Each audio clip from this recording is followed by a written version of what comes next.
Bonjour à tous, bienvenue dans cette nouvelle matinale organisée par France Gaz sur GNL et Maritime, cap sur la transition, s'affirmant comme un levier stratégique pour la sécurité énergétique mondiale. Dans un contexte marqué par différentes crises énergétiques, le GNL, ou gaz naturel liquéfié, joue un rôle crucial. Qualifié de gaz de l'avenir, celui-ci s'inscrit comme un des défis majeurs, accompagnant la forte progression du parcours par conteneur avec une vision dans la durée et une projection de croissance. Avec moi pour lancer cette émission ce matin, Guillaume Pierrat, bonjour. Bonjour Karine. Vous êtes directeur régulation économie Europe de France Gaz et directeur de France Gaz Maritime. Vous partagez votre temps entre ces deux associations. Est-ce qu'on peut déjà revenir sur l'association France Gaz Maritime ? Bonjour à tous. Donc France Gaz Maritime joue un rôle unique dans le secteur, donc en permettant la rencontre entre le secteur maritime, avec des ports, des équipementiers, des armateurs et les énergéticiens. Donc là-dessus, nous allons avoir tout ce qui est importateur de GNL, terminaux GNL, ainsi que les acteurs de la filière des gaz renouvelables et bas carbone. Notre mission est d'étudier, de promouvoir et d'accompagner finalement le développement de carburants maritimes plus propres. Nous travaillons plus particulièrement sur tout ce qui est GNL, bio-GNL, ainsi que tous les carburants de synthèse à partir d'hydrogène. Nous allons travailler sur tout ce qui est cadre réglementaire, régulatoire au niveau français, européen et international, afin de garantir un cadre adapté et favorable finalement à la décarbonation du maritime et de permettre ainsi l'atteinte de la neutralité carbone. Alors revenons justement sur cette place de plus en plus importante que prend le GNL en France et en Europe. Quel est votre constat ? Alors le GNL, depuis la crise en Ukraine, a pris une place un peu de pilier de la sécurité énergétique en Europe. Les flux de gaz qui étaient initialement de l'Est vers l'Ouest et principalement par gazoduc sont aujourd'hui plutôt de l'Ouest vers l'Est avec des afflux de GNL assez massifs. Dans cette configuration, la France a un avantage stratégique assez important. Elle a des terminaux GNL sur l'ensemble de ses façades maritimes, ce qui lui permet aujourd'hui de garantir sa sécurité d'approvisionnement ainsi que celle de tous les Européens. La France est aujourd'hui le premier importateur de GNL en Europe. On est autour de 20% des importations européennes. Cet afflux de molécules, il lui permet également d'avoir un marché attractif. Donc ça, en termes de prix, attractif pour l'ensemble des Français. Et également pour le secteur maritime qui nous intéresse tout particulièrement aujourd'hui. Alors justement, on va faire un focus sur cette place aussi, notamment pour décarboner la flotte mondiale. Quels sont les enjeux ? Alors les enjeux pour décarboner, déjà, c'est de trouver un carburant qui soit disponible, mature technologiquement et qui soit disponible à l'échelle industrielle. Il y a une flotte à décarboner au niveau mondial. Il y a un nombre de bateaux conséquent, donc forcément, il faut quelque chose qui soit déployable à l'échelle mondiale. Le GNL, à ce jour, est la seule filière finalement qui est déployée à l'échelle mondiale. On a un nombre d'armateurs important qui utilisent déjà cette technologie. On voit que les commandes de navires fonctionnant au GNL ont été multipliées par 5 depuis 2020. Mais le GNL, ce n'est qu'un début. Aujourd'hui, ça permet déjà de réduire de l'ordre de 20% les émissions de gaz à effet de serre. Ça permet également de traiter toutes les problématiques liées aux particules, notamment celles qui sont liées au soufre. Mais c'est surtout une base technologique. Un navire qui fonctionne au GNL peut basculer sur des carburants encore plus performants en termes de réduction d'émissions de gaz à effet de serre sans aucune adaptation technique. Donc, par exemple, passer à du biométhane. Et sur ce point-là, la France a également un atout majeur. En France, aujourd'hui, on produit déjà près de 15 TWh de biométhane par an, ce qui est largement supérieur aux besoins du soudage en France. On a des ambitions assez importantes, près de 50 TWh à 2030, plus de 85 TWh à 2035. Donc on aura largement assez de biométhane pour pouvoir décarboner le secteur maritime et décarboner également l'usage du gaz en France de manière plus générale. Ce biométhane, il permet de réduire les émissions de gaz à effet de serre par rapport à des carburants conventionnels du secteur maritime de plus de 90%, même 95% dans certains cas. Donc là, on est vraiment sur quelque chose qui permettra d'atteindre la neutralité carbone. Les premiers avitaillements de navires en bio-GNL ont eu lieu cette année en France. Donc on voit que c'est un marché qui est en plein essor et qui commence à arriver. Alors cette filière gaz, elle est engagée dans cette décarbonation avec des ambitions dont vous venez de nous parler, ces importations aussi de gaz. On peut se poser la question, est-ce qu'elles ne vont pas décroître ? Et du coup, la question sur l'utilité des terminaux, est-ce qu'ils trouveront toujours cette utilité ? Alors effectivement, vous avez raison, la baisse de la consommation de gaz fossile, donc qui sera remplacée par des gaz renouvelables et bas carbone, produits sur notre sol, entraînera sur le long terme, sur le très long terme, une baisse des importations de gaz fossile via les terminaux. Mais ces terminaux, ça ne signe absolument pas la fin de ces terminaux. Aujourd'hui, il sert à la sécurité d'approvisionnement des Français, mais également de l'Europe. On sait qu'il y a d'autres pays qui vont consommer du gaz encore plus longtemps que les Français. Et donc là-dessus, ces terminaux, ils sont en pleine mutation. Ils vont devenir des hubs multi-énergie. Ils vont traiter des problématiques liées au GNL, à l'hydrogène. Ils ont également des projets liés à l'exportation de CO2 dans des projets globaux de CCUS, de séquestration du carbone. Et là-dessus, c'est des éléments qui sont essentiels à l'atteinte de la neutralité carbone à 2050. Donc ces terminaux, ils voient déjà arriver ce changement et ils s'y préparent. Et aujourd'hui, ils vont devenir encore des acteurs essentiels dans le futur pour atteindre la neutralité carbone. Guillaume Pierrat, on va lancer cette émission ensemble en dressant tout d'abord un état des lieux du marché, en allant à la fois sur la sécurité d'approvisionnement en France et en Europe, et bien sûr sur les infrastructures. Cette émission va être constituée de 3 tables rondes avec divers invités. Une première table ronde sur le marché du GNL, les dynamiques et les perspectives en France et en Europe. Une seconde sur un focus mobilité dont on vient de parler avec les leviers de la décarbonation et les retours d'expérience, on va parler concret.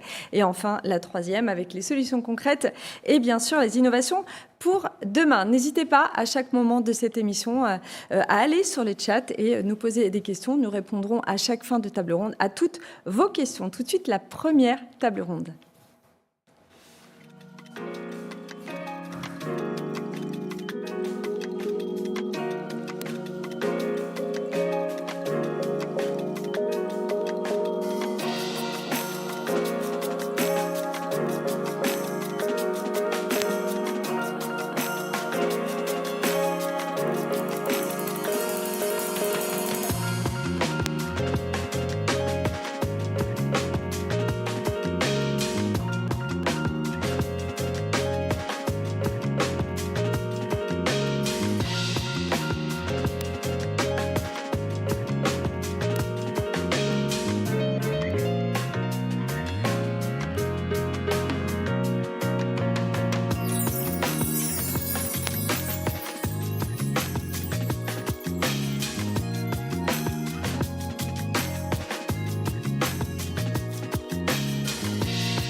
Le marché du GNL. On va parler dynamique et perspective en France avec mes 2 invités. J'ai la chance d'être entourée de Laurent David. Bonjour.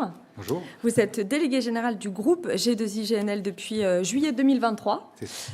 Et à ma droite, Romain de la Tournelle, directeur GNL long terme marketing et origination chez Total Énergie. Bonjour Karine. Bonjour, merci à tous les deux d'être là.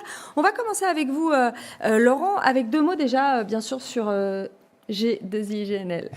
Merci. Oui, alors le G2I GNL, c'est le groupe international des importateurs de GNL, donc avec un acronyme en français, parce qu'historiquement, créé en 1971 pour rassembler des importateurs de GNL, et avec l'objectif principal de partager des informations techniques et des vues de marché, et aussi de travailler à la promotion d'une chaîne GNL qui soit sûre, fiable et durable. Une des publications majeures que propose les G2I GNL, c'est son rapport annuel qui a l'avantage d'être construit à partir des données qui sont fournies par ses membres. Et aujourd'hui, on a 93 membres et ça fait une certaine augmentation par rapport aux 19 membres qu'on avait en 1971. Alors, vous publiez un rapport annuel qui recense le flux du GNL. Est-ce que vous pourriez rentrer dans les détails ? Oui, tout à fait. Alors, ce rapport annuel, il va recenser sur l'année passée les flux GNL depuis les pays producteurs jusqu'aux pays importateurs. Donc, c'est sur une maille pays. Et comme je le disais, le principal intérêt de ce rapport annuel par rapport à des publications que vous pouvez trouver par des consultants ou d'autres associations, c'est que ce sont des données qui proviennent de nos membres. Donc, ce sont des données, on va dire, de première main et de bonne qualité. De terrain. Voilà. Ce rapport annuel recense aussi l'ensemble des installations de liquéfaction. Donc, on a une vision sur la production de GNL. Et évidemment, aussi, à l'autre côté de la chaîne, on a toutes les installations de regasification, tous les terminaux de regasification, avec leurs évolutions par rapport à l'année précédente. Et enfin, il ne faut pas l'oublier, ce qui permet la connexion entre les usines de liquéfaction et les terminaux de regasification. on fournit une vue sur la flotte de méthaniers qui connecte la production à la consommation. Alors, vous parlez de consommation, ça m'offre une transition pour aller justement sur ce qu'on a pu constater, cette baisse en 2024 et ce rebond en 2025. À quoi il est dû ? Alors, la baisse des importations de GNL en Europe en 2024 s'explique par différents facteurs. Le contexte, bien sûr. Le contexte il y a le contexte macroéconomique qui fait qu'il y a eu un reflux. Alors, on sortait de la crise. Il faut se rappeler qu'en 2022, 2023, l'Europe a dû faire face, et c'est évoqué en introduction, à la rupture de l'approvisionnement de gaz par gazoduc depuis la Russie. Et donc, ça a créé un appel de GNL et une très forte augmentation des importations de GNL en Europe. En 2024, il y a eu un léger reflux, enfin une légère baisse qui était compensée par les importations en Asie. C'est ce qu'on observe en 2025, c'est un renversement de tendance. Donc on a un marché du GNL qui se rebalance, qui se rééquilibre. Sur 2025, on a le retour des importations de GNL en Europe et le mouvement corollaire, je veux dire, c'est la baisse des importations en Asie. Et là aussi, on peut regarder les phénomènes qui expliquent ces phénomènes. La baisse des importations en Asie, c'est d'abord la macroéconomie en Chine, puisque la Chine est le premier importateur de GNL mondial depuis 2023. Et donc, il y a des conditions qui font que la demande est un peu en berne, notamment côté industriel. On a aussi un repli de l'approvisionnement gazier de la Chine vers le gaz gazeux, vers la production et les importations évidemment, par gazoduc en provenance de la Russie, avec le développement des volumes qui transitent par le gazoduc Power of Siberia qui connecte la Chine et la Russie. Revenons en France et en Europe, Laurent, avec cette question des enjeux de sécurité d'approvisionnement. Oui, tout à fait. Alors l'Europe, on l'a vu, a réagi de façon significative face à la crise gazière de 2022-2023 en développant des capacités de regasification, notamment dans des pays qui n'en étaient pas pourvus. Je pense à l'Allemagne, par exemple. Donc il y a eu cette capacité de l'Europe de se doter des infrastructures nécessaires pour garantir cette sécurité d'approvisionnement. Ces infrastructures ont été sollicitées et donc des volumes de GNL sont arrivés en Europe. Je pense aussi, même pour des pays qui avaient déjà des infrastructures de gasification comme la France, l'Espagne, ont développé de nouvelles capacités pour permettre au GNL d'arriver et de répondre à la demande. Et donc on a aujourd'hui, je pense, un marché européen qui est bien doté en capacité de regasification et qui lui permet de faire face aux différents aléas. Alors, faire face, c'est aussi avoir fait beaucoup d'investissements qui permettront peut-être, j'imagine, d'avoir un marché moins tendu en 2026 avec des nouvelles capacités, notamment aussi si on se tourne vers les États-Unis ou le Qatar. Quelles autres sources d'approvisionnement sont possibles ? Alors, vous avez, une fois qu'on a exclu les États-Unis et le Qatar, on a déjà couvert une bonne partie des nouvelles capacités qu'on attend en termes de production de GNL, puisque si je regarde un peu nos chiffres qu'on a, entre aujourd'hui et 2028, on attend 180 millions de tonnes par an de nouvelles capacités supplémentaires, essentiellement en provenance des États-Unis et du Qatar. Mais il y a d'autres sources. On a vu cette année l'entrée en production d'une usine de liquéfaction au Canada, donc encore l'Amérique du Nord, mais côté ouest cette fois-ci. On a des perspectives au Mozambique aussi, qui reste un pays qui dispose de ressources intéressantes. Il y a d'autres sources de production aussi qui peuvent se développer. Mais voilà, le gros va venir des États-Unis et du Qatar. Alors, les enjeux se réduisent, on le voit, mais se compliquent aussi avec toute cette nouvelle régulation, notamment d'interdire le gaz russe, bien sûr, et les sanctions, les régulations aussi sur le méthane. Est-ce que physiquement, on devrait avoir assez de capacité ? Aussi, on peut aller sur les dynamiques des prix, la dynamique des prix. Comment est-ce que vous voyez ce mouvement évoluer ? Alors, effectivement, on évoquait tout à l'heure un peu la variabilité des importations de GNL en Europe. Et un des facteurs qui peut expliquer cette variabilité, c'est aussi une certaine incertitude régulatoire et les impacts des décisions qui sont prises. En Europe, on a des mesures récentes donc, qui peuvent impacter le marché du GNL. Je pense notamment à la directive sur les émissions de méthane et aussi à la directive sur la responsabilité ESG des fournisseurs de l'Europe. On a déjà entendu parmi les fournisseurs de l'Europe sur cette dernière directive des commentaires disant qu'elle n'était pas applicable en l'état et qu'il fallait que l'Europe réfléchisse à amender ou revoir un peu sa copie. Côté émissions de méthane, l'ensemble de l'industrie, je voudrais profiter de l'occasion pour dire que l'ensemble de l'industrie s'est déjà saisi du sujet avant même que la Commission européenne propose ce texte. C'est un sujet clé pour l'industrie du GNL parce que c'est un des facteurs qui, s'il est bien traité, permettra de garantir la place du GNL dans la transition énergétique. Et le point est pris par l'industrie et on travaille activement avec nos membres sur comment mettre en œuvre cette directive, comment la rendre praticable et faire en sorte que ça ne provoque pas de variations trop fortes sur le marché du GNL. Après, en termes de volume, j'évoquais les 180 millions de tonnes par an qui vont arriver à l'horizon 2028. Ça ne devrait pas provoquer on ne devrait pas avoir de risque majeur de manque de GNL. On aura de toute façon du GNL disponible aux critères voulus par la Commission européenne. Au vu de tout ce que vous avez évoqué, est-ce qu'on peut tabler sur un léger tassement en termes de prix ? Alors, c'est une question délicate et en tant que responsable d'une association qui rassemble des importateurs, mais pas que, parce qu'on a pas mal évolué en termes de membres, on ne se prononce pas trop sur les évolutions de prix. Ce qui est sûr, c'est qu'on a un marché qui va passer d'une situation qui était relativement tendue depuis 2022-2023, qui s'est légèrement améliorée, même sensiblement améliorée en 2025, et progressivement l'arrivée de ces nouvelles capacités va détendre le marché. Mais après, face à ces nouvelles capacités niveau offre, on a toutes les incertitudes sur la demande. On peut avoir des rebonds macroéconomiques. Il y a des secteurs qui sont très porteurs côté demande de gaz. Je pense à la production d'électricité pour notamment les data centers. Ça peut générer de la demande additionnelle. On a vu un dynamisme majeur, et je pense que c'est le sujet de la matinale par la suite, le développement du GNL comme carburant, notamment pour le transport maritime. Donc il y a des segments de demande qui sont dynamiques et donc pas mal d'aléas. Et ce qu'on voit quand on revoit les fluctuations et la volatilité des prix, c'est que par nature, le GNL est flexible et s'adapte aux différentes conditions de marché. Merci Laurent.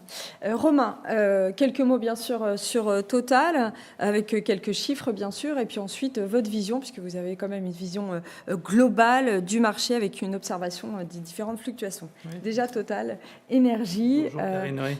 Oui, Total Énergie, vous savez, c'est une compagnie multi-énergie et sa mission, c'est de fournir au plus grand nombre une énergie abordable, durable et fiable pour répondre donc à l'énergie, produire plus mais émettre moins. Alors comment est-ce qu'on fait ça ? C'est évidemment très compliqué, mais c'est notre métier. C'est de décarboner la chaîne de production. Et pour cela, on mise massivement sur le GNL, qui va se substituer au charbon et donc lutter contre le réchauffement climatique. Et en parallèle, on investit massivement dans le solaire et l'éolien. L'ambition, comme vous le savez, c'est que nous soyons l'un des 5 plus gros producteurs d'énergie renouvelable d'ici à 2030. Et des choses se font en ce moment pour y arriver.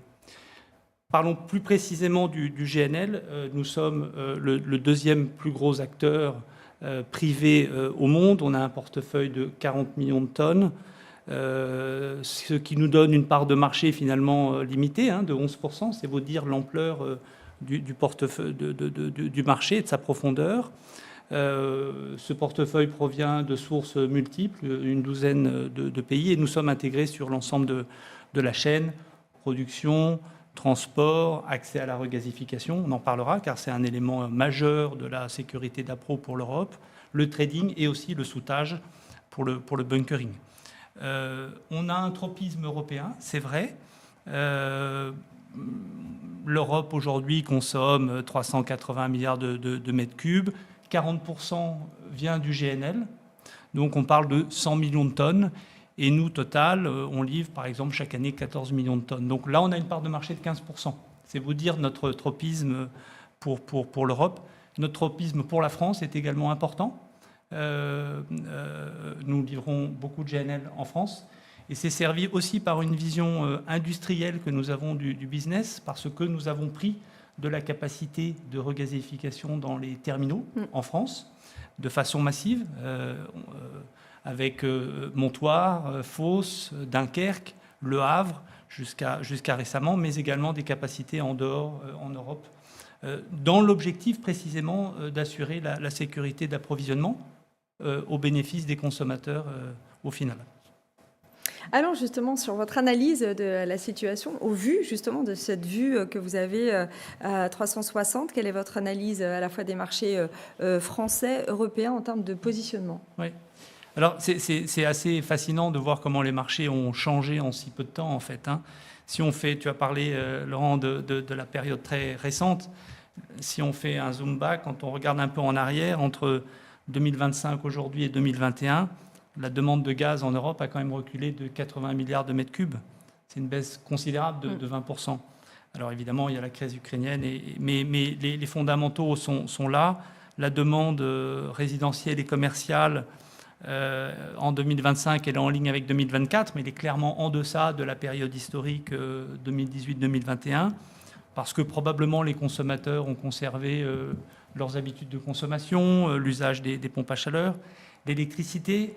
Le renouvelable progresse, la performance du nucléaire a été bonne, mais on a quand même besoin du gaz pour garantir l'intermittence de cette production. L'industriel, l'environnement est assez dégradé. La demande en 25 sera inférieure à celle de 24 et très inférieure à la tendance historique de 2018-21. Et c'est évidemment lié, comme tu le disais, au contexte macroéconomique est défavorable, les incertitudes sur les tarifs douaniers, ça pèse énormément.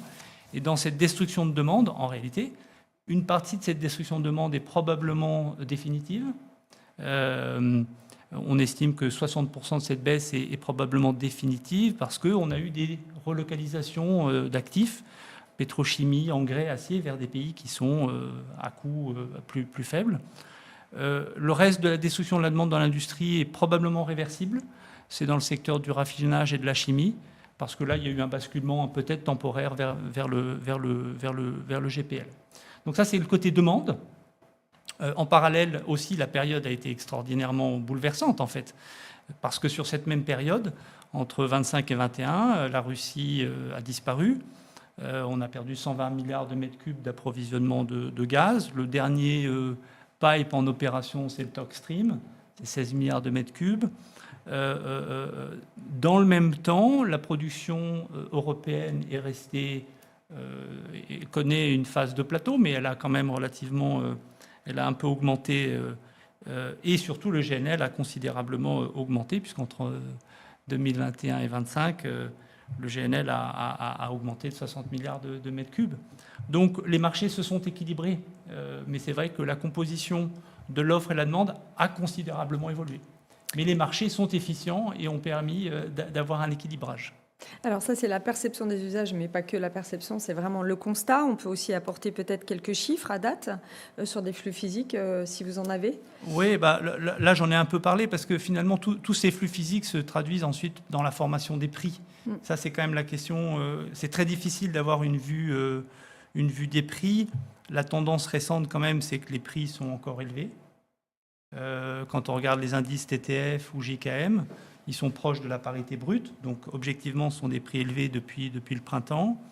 Ce qui est intéressant d'avoir constaté quand même, c'est que l'écart entre le JKM en Asie et le TTF s'est considérablement réduit, de sorte qu'il y a une concurrence, une compétition entre le TTF et le JKM, entre l'Europe, entre l'Asie et l'Europe, de sorte que l'indice prix va attirer les cargaisons flexibles des États-Unis vers le marché qui en a le plus besoin. En 2024, clairement, l'arbitrage était plutôt favorable à l'Asie. 2025, et c'est ce qui explique l'afflux de GNL en Europe, l'arbitrage Asie-Europe est devenu favorable à l'Europe. Donc l'Europe a attiré à elle ces flux massifs de GNL. Donc on parle souvent d'une nouvelle vague du GNL US. Il est déjà à l'œuvre. Il se produit actuellement. Et donc évidemment, ça permettra de répondre à cette demande et de rééquilibrer les marchés. Allons maintenant sur votre volonté, celle du groupe de décarbonation avec les projets, les investissements. Qu'est-ce qu'on fait chez Total en termes de chaîne, d'étapes, pour aller sur cette décarbonation sur l'ensemble de la chaîne? Donc Laurent l'a très bien dit, l'industrie s'est mobilisée bien avant les régulations et systèmes en place. Total Énergie, en fait, on a 3 principaux axes pour réussir cette décarbonation, en plus de nos investissements dans le renouvelable, mais on y viendra à la fin. Mais si on regarde sur nos métiers d'origine, il y a vraiment 3 domaines dans lesquels on a misé considérablement sur la décarbonation. La décarbonation de la production, le transport et l'achat-vente. Et je vais peut-être dire un mot sur chacun de ces points-là. La décarbonation de la chaîne gazière, c'est essentiel. Nous, entreprises privées, on a des critères d'investissement qui visent à assurer la rentabilité d'un projet, et nous prenons en compte, évidemment, l'objectif de produire à faible intensité carbone. Nous avons des objectifs en termes de kilogrammes de CO2 par baril d'huile équivalent, on est le niveau le plus bas possible. Comment est-ce qu'on le fait concrètement ? C'est une volonté du management et qui est relayée au quotidien par les opérations. Prenons l'exemple du GNL. Les besoins en électricité d'une usine GNL sont considérables. Cette électricité était très souvent générée par du gaz. Aujourd'hui, on décarbone cette production avec du renouvelable. Solaire, éolien. C'est ce qu'on fait sur 2 projets, le Mozambique et Marsa, avec l'ajout de batteries qui vont considérablement réduire cette empreinte carbone.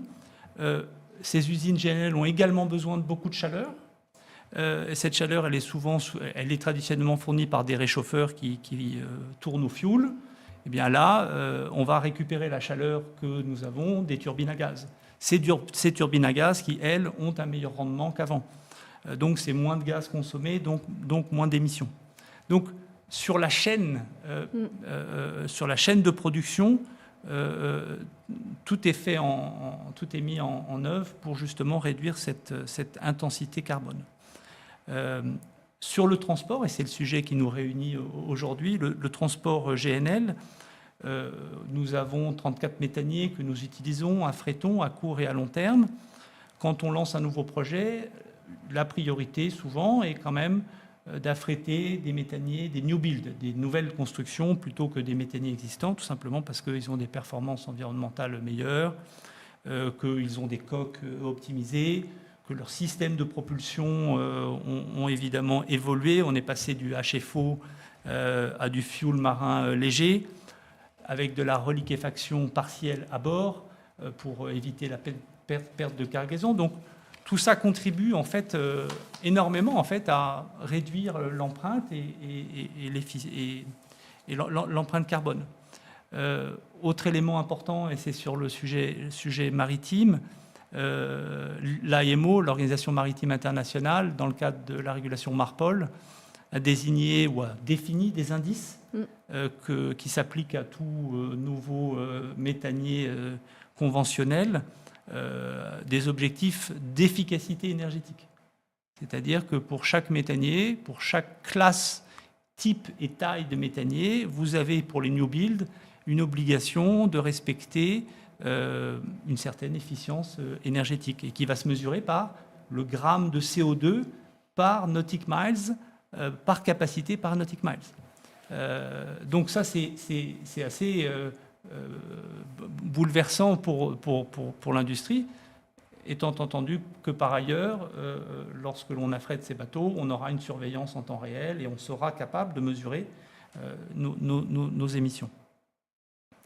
Voilà, donc ça c'est les 2 principaux points. Le dernier, on est donc aussi producteur, acheteur de GNL. Il y a une régulation dont on a beaucoup entendu parler, à laquelle tu faisais référence, la régulation du Parlement 2024-1787, celle du Conseil en juin 24, qui fixe un objectif aux acheteurs de GNL en Europe d'obtenir des informations sur les émissions de méthane. Donc c'est assez important. Ça force tout acheteur de GNL important en Europe d'obtenir de son producteur des informations sur le méthane, combien de méthane est émis, des obligations qui sont phasées avec un calendrier très précis pour mesurer, faire du reporting, mais aussi vérifier, le fameux MRV. Et à terme, d'ici à 2030, atteindre un objectif d'intensité d'émission.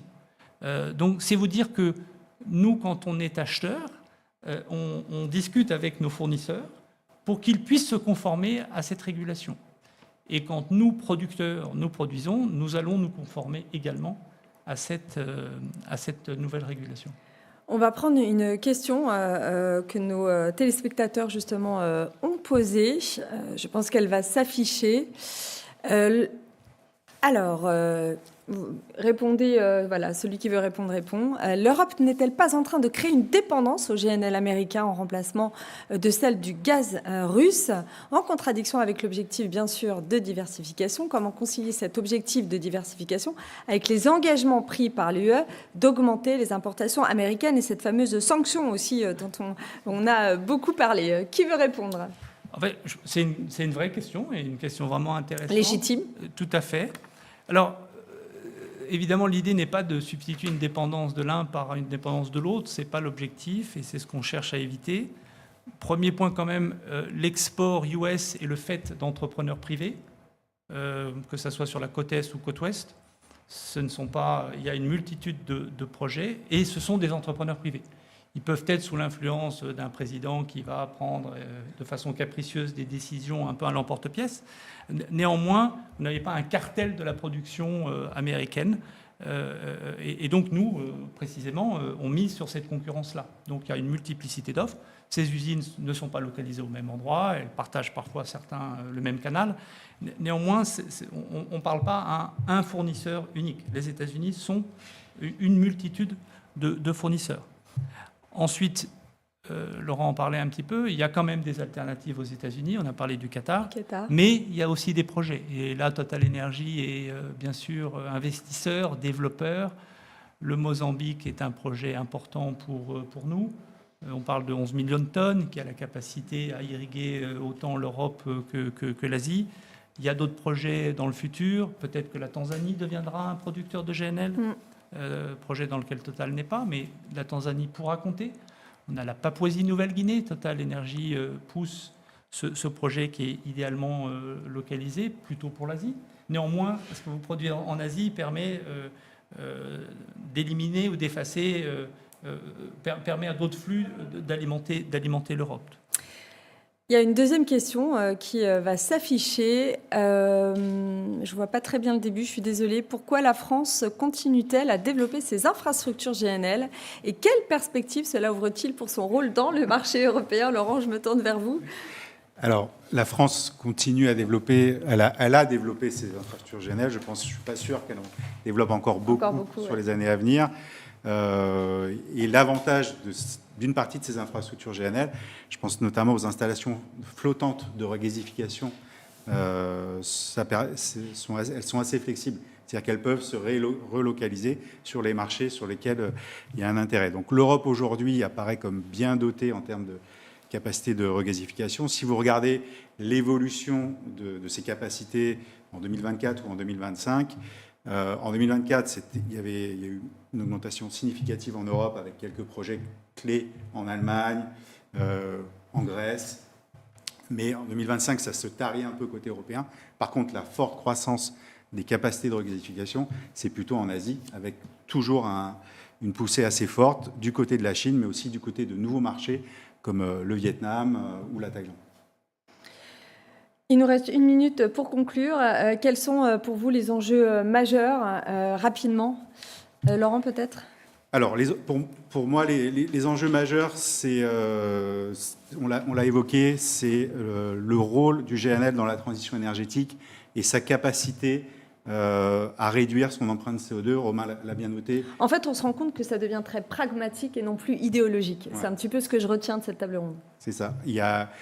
Le GNL est là, le gaz est nécessaire, on l'a vu, on peut électrifier, on peut décarboner le mix énergétique au possible, mais il y a toujours besoin des besoins de flexibilité, et le GNL est clé en termes de flexibilité. Et au-delà de cette flexibilité qu'il apporte, il y a une belle perspective de réduction de l'empreinte CO2. Il y a le sujet méthane qui est traité de façon très sérieuse par l'industrie. Il y a toute l'empreinte CO2 au-delà qui est fait sur l'ensemble de la chaîne de valeur. Et donc, je pense que les enjeux sont là. Et ce qui est important, je pense, pour l'industrie et pour tous, c'est la reconnaissance de ce rôle-là et la mise en place de toutes les incitations possibles pour arriver à cette décarbonation. Merci à tous les deux d'avoir été avec nous aujourd'hui pour traiter de ce sujet. Tout de suite, la deuxième table ronde. On va parler justement mobilité maritime et se concentrer sur les leviers de décarbonation et les retours d'expérience. À tout de suite.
De retour pour cette matinale avec notre deuxième table ronde et mes invités. La table ronde sur la mobilité maritime, levier de décarbonation, retour d'expérience. Je suis avec en duplex Amal Louis du port de Marseille. Bonjour.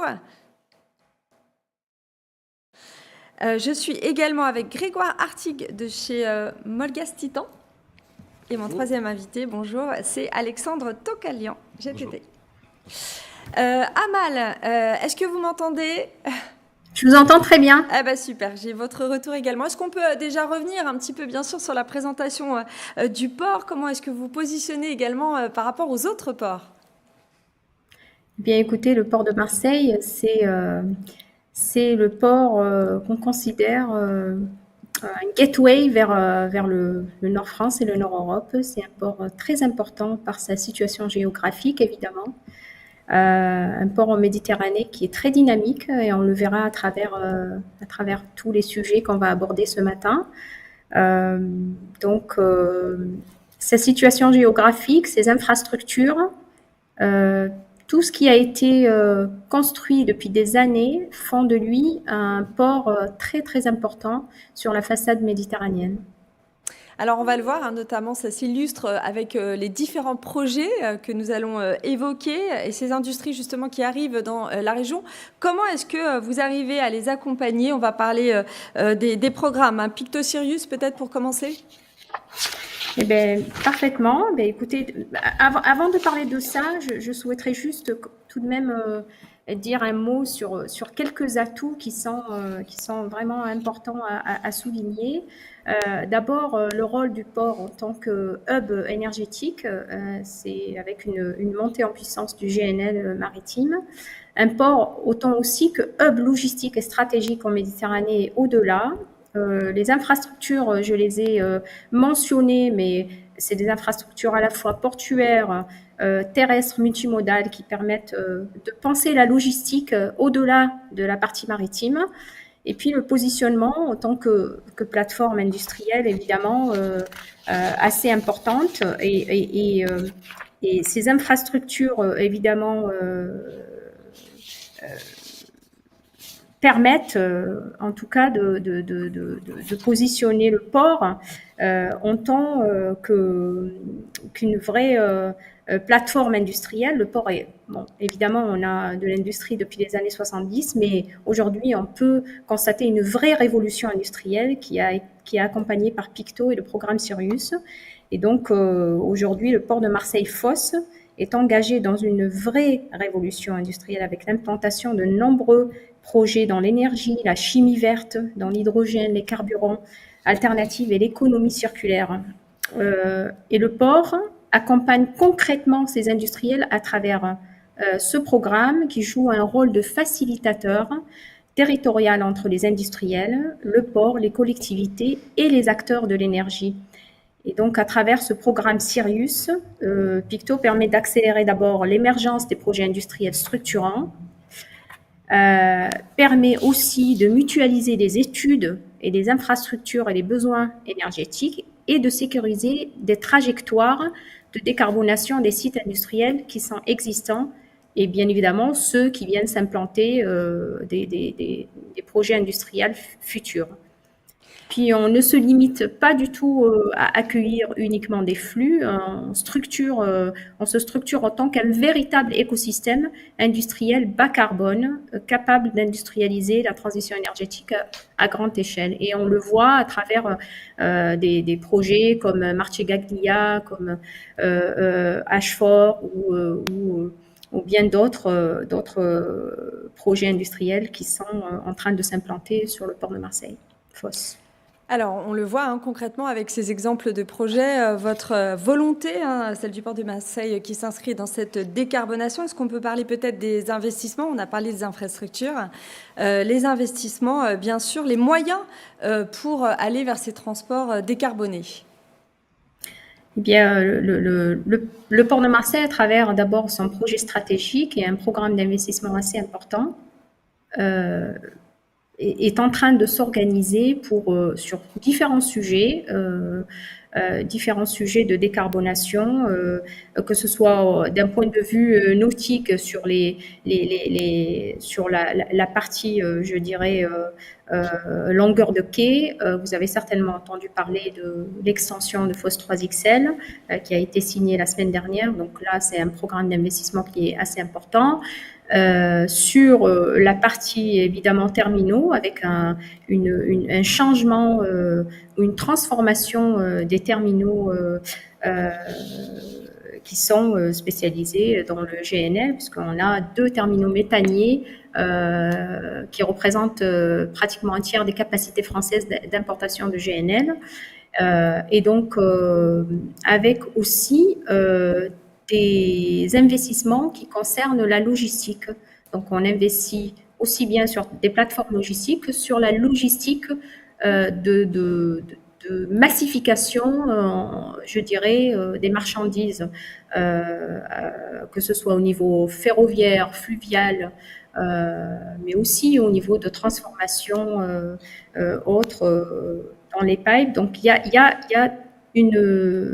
a des investissements qui concernent à peu près tous les volets, y compris l'électrification à quai. Donc, ça, c'est un sujet super important, évidemment, dans la transition énergétique. On sait que le port de Marseille, avec quasiment 10 000 escales par an, nous avons plusieurs typologies de navires, puisqu'on est un port multipurpose. Donc, on reçoit aussi bien des navires de croisière que des méthaniers, que des pétroliers, que des porte-conteneurs, des ro-ro, des cars-carrières. Et donc, nous avons besoin de réfléchir aussi à cette question d'électrification à quai pour être en ligne avec d'abord la réglementation et pour aussi accompagner cette vision que nous avons de transformation énergétique de nos infrastructures.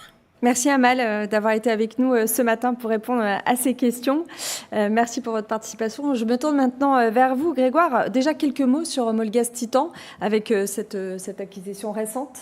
Oui, tout à fait. Molgaz Titan est en fait un ensemble assez récent qui fait suite à l'acquisition de Titan par le fonds d'investissement qui détient également Molgaz.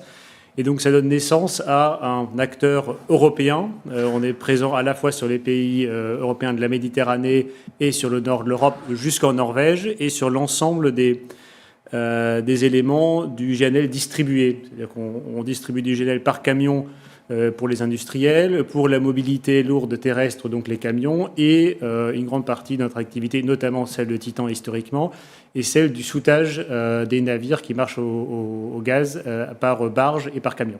Alors concrètement, combien avez-vous de navires et quelle est la zone que vous couvrez? Alors Titan est un des premiers, si ce n'est le premier acteur qui est rentré sur ce marché-là du GNL pour le soudage. Donc dès 2012-2013, on a mis en place les premiers soutages par camion. On est monté en puissance doucement avec le marché. Aujourd'hui, on opère une flotte de 5 navires qui vont de 1500 m3 à 12 000 m3. Donc on sert tous les segments aujourd'hui existants qui marchent au gaz, donc les ferries, les porte-conteneurs, les cars-carrières, les croisiéristes, etc. Mais on peut faire vraiment du tout petit, 40 m3, jusqu'au plus grand, 12 000 m3. Vous avez vu donc la première partie avec ce gaz fossile qui a traditionnellement et qui est monté en puissance. Comment est-ce que vous avez analysé le marché ? Alors, gaz fossile, ça fait un peu l'énergie d'hier. Et il faut bien voir que le gaz fossile est une avancée sur la propulsion maritime. On part d'un carburant qui est basé sur l'huile, sur le pétrole, le MGO, le HFO, et qui peut transiter vers le GNL. Le GNL fossile qui a déjà des bénéfices environnementaux assez évidents. Il n'y a pas de particules fines, il n'y a pas d'azote, d'oxyde d'azote, d'oxyde de soufre. Donc il y a un impact environnemental immédiat pour les populations qui vivent autour des ports. Et en plus, le GNL fossile apporte une réduction des gaz à effet de serre, qui peut aller de 0% pour ceux qui ont des émissions de méthane assez élevées à moins 20% pour ceux qui ont les moteurs les plus performants. Mais là encore, on se rend compte que une étude de Brittany Ferries l'a récemment démontré que même les les pourcentages d'émissions de méthane qui étaient utilisés par défaut dans les calculs de Fioligno notamment, sont largement surestimés par rapport à la réalité. Donc on a un bénéfice qui est sur le papier moindre que ce qu'il est en réalité. Donc quelque part c'est l'inverse de ce qu'on a vu, ce qu'on a pu voir sur le secteur automobile. Donc le gaz fossile est en effet déjà bénéfique au niveau environnemental et permet aux armateurs de progresser sur leur décarbonation et leur agenda environnemental, mais il permet aussi, ça a été dit précédemment, d'ouvrir la porte à des carburants neutres en termes de CO2, le bio-GNL, voire les méthanes dans le futur. Alors, vous êtes une société à taille relativement modeste. Comment est-ce que vous vous positionnez par rapport aux autres plus grands? Alors, on a une offre complémentaire, je dirais. Alors déjà, on se défend pas trop mal contre les acteurs qui sont là. Il y en a d'autres qui vont rentrer, et c'est le jeu des marchés. La montée en puissance de la demande, elle est là. En 2017, juste pour vous rappeler, on attendait 250, le carnet de commandes montrait 250 navires qui marchent au gaz en 2025. En 2025, aujourd'hui, donc arrivé à cette date, on est à 850, donc on a largement dépassé les attentes. Et le carnet de commandes montre qu'on devrait atteindre les 1400, voire les 1500 navires qui marchent au gaz d'ici 2030. Donc il y a un vrai potentiel de croissance, donc la place pour tous les acteurs. Et nous, on a trouvé avec la valeur ajoutée qu'on estime apporter au marché, la flexibilité, la capacité technique, la capacité à ouvrir de nouveaux ports, à discuter avec les autorités portuaires, obtenir les permis et à les souter, nous a permis de nous construire une part de marché qui est tout à fait honorable. Alors on excuse d'ailleurs l'absence des armateurs de France qu'on aurait aimé avoir et notamment répondre sur ces questions. Que représente la partie renouvelable ? Alors, le biogaz est un carburant qui était disponible déjà depuis un certain temps pour les armateurs. Pour des raisons économiques, le gaz fossile a été privilégié, mais on voit bien que la réglementation commence à se faire sentir et à fonctionner. Depuis le 1er janvier 2025, FuelEU Maritime, donc la réglementation sur l'intensité carbone des carburants utilisés par le maritime est entrée en vigueur. Et donc on a également l'ETS, donc le paiement des émissions de CO2. Les deux, l'un dans l'autre, ont fait qu'on a vu une progression de la demande de bio-GNL depuis le 1er janvier 2025 assez forte. Et sur certains mois, on a même pu constater, nous, que le bio-GNL représentait jusqu'à 25% des volumes qu'on peut souhaiter. Donc c'est variable d'un mois à l'autre, mais on voit vraiment un basculement et on voit que la réglementation fonctionne, puisqu'elle incite les armateurs à utiliser ce type de carburant renouvelable. Alors l'intérêt s'est accru au niveau du bio-GNL. C'est quoi l'enjeu? Comment voyez-vous la situation? Alors l'enjeu, c'est notamment par rapport aux autres carburants alternatifs. On a le carburant traditionnel qui est le fioul lourd et le MGO.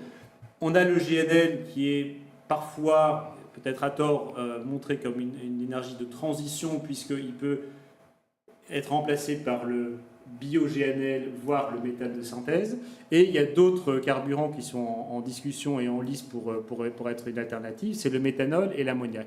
Les deux carburants ont des mérites et aussi des inconvénients, tout comme le GNL d'ailleurs. Je ne suis pas en train de dire que c'est la solution parfaite, mais pragmatiquement, quand on regarde les différents éléments, on revient toujours à la conclusion que finalement, c'est ce qui marche le mieux. Pourquoi? Sur le méthanol, qui semblait pendant un certain temps tenir un peu le rôle de concurrent principal du GNL, notamment parce qu'un des grands armateurs mondiaux poussait pour cette solution-là, cet armateur est revenu sur sa position il y a 1 an et demi à peu près. Donc ça a aussi rassuré toute une série de plus petits armateurs derrière qui se disaient finalement, si eux le font, qu'est-ce que je manque dans cet environnement-là, pour s'engager dans la voie du GNL. Pourquoi le GNL a un avantage, disons, comparatif? C'est que le méthanol est un carburant qui fonctionne très bien sur certains moteurs de navires. En revanche, il faut directement aller sur la partie renouvelable du méthanol. Et en fait, c'est l'équivalent de l'éméthane. L'éméthane, on présente ça comme la 3e évolution du méthane, fossile, bio-GNL et méthane. Et en fait, avec le méthanol, il faut directement aller sur la version éméthane, donc sur un carburant qui et un dérivé de l'hydrogène est aujourd'hui à un coût encore très très élevé, parce que le méthanol gris, donc produit à partir de gaz fossile, de méthane fossile, a un bilan carbone qui est plus mauvais que le diesel. Donc, ou vous marchez au diesel, ou vous marchez au méthanol de synthèse. Donc, quelque part, vous n'avez pas vraiment le choix. Avec le GNL, vous pouvez marcher à 5, 10, 15, 20% en fonction de vos besoins, en fonction de vos ambitions environnementales, comme vous le voulez. Donc, vous pouvez aujourd'hui commander un bateau qui marche au gaz, un carburant qui est tout à fait dans les normes, et vous pouvez l'accompagner sur la durée de vie de votre bateau. Et c'est là où est la complexité sur les carburants comme le méthanol. Pardon. On va parler un petit peu aussi réglementation pour terminer, et notamment cette articulation entre la réglementation internationale, et, enfin en tout cas européenne et internationale. Fuel EU est plutôt bien fait, il y a des notamment en termes de pooling. Qu'est-ce qu'elle encourage ? Alors, FuelEU, et il faut le dire quand on le constate, est une réglementation que je trouve plutôt bien faite dans la mesure où elle permet, alors peut-être pour revenir, FuelEU demande à ce que les armateurs, à ce que le carburant utilisé dans les navires ne dépasse pas un certain seuil de CO2 par gramme d'unité d'énergie consommée. Et donc, progressivement, ce seuil a baissé. 2025 était le premier 2%, 2030, on va abaisser de 6%, etc. La plupart des moteurs à gaz permettent d'être conformes jusqu'en 2035 ou 2040 avec du fossile. Maintenant, on peut aussi intégrer des carburants renouvelables et donc baisser l'intensité carbone. On peut aussi faire bénéficier, si on a un bateau qui est surconforme, donc on a un bateau qui est déjà à moins 10% de CO2 alors que l'objectif est moins 2%, on peut prendre cette surconformité et en faire bénéficier certains autres navires qui ne le sont pas. Alors certains vont dire, mais on va verdir des bateaux qui ne le sont pas.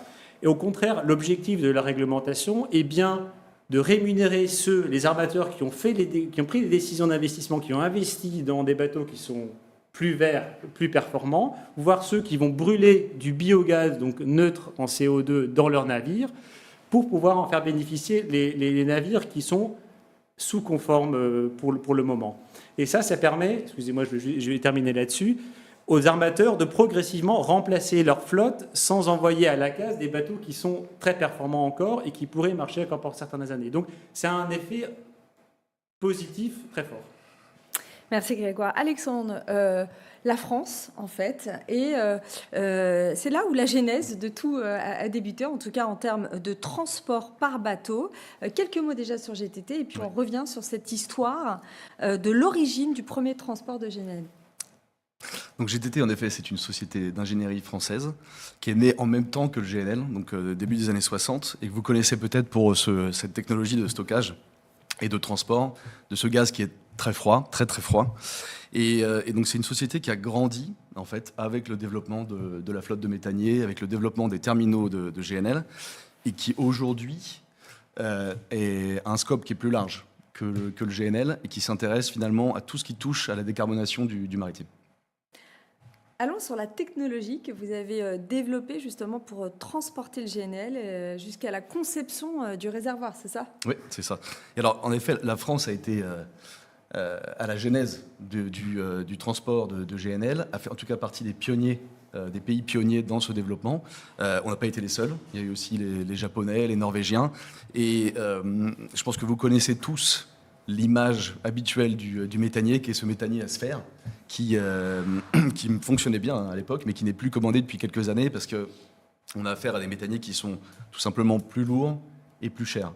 Et ce que GTT a développé dès les années 60 et a évidemment amélioré au long de ces décennies, c'est une technologie qu'on appelle, enfin des technologies, puisqu'il y a plusieurs familles, des réservoirs à membrane, qui, pour faire simple, fonctionnent comme un liner ou un papier peint high-tech isolant qu'on va venir apposer sur la structure existante du navire et qui, du coup, naturellement, va permettre de transporter plus de volume de GNL avec un navire plus léger et donc de manière moins chère. Alors, des chiffres qui sont importants et qui permettent ensuite de vous poser la question, est-ce que les navires ont adopté, accepté justement ce GNL et de quelle façon ? 800 navires qui opèrent au gaz et plus de 600 commandes, c'est une vraie tendance ?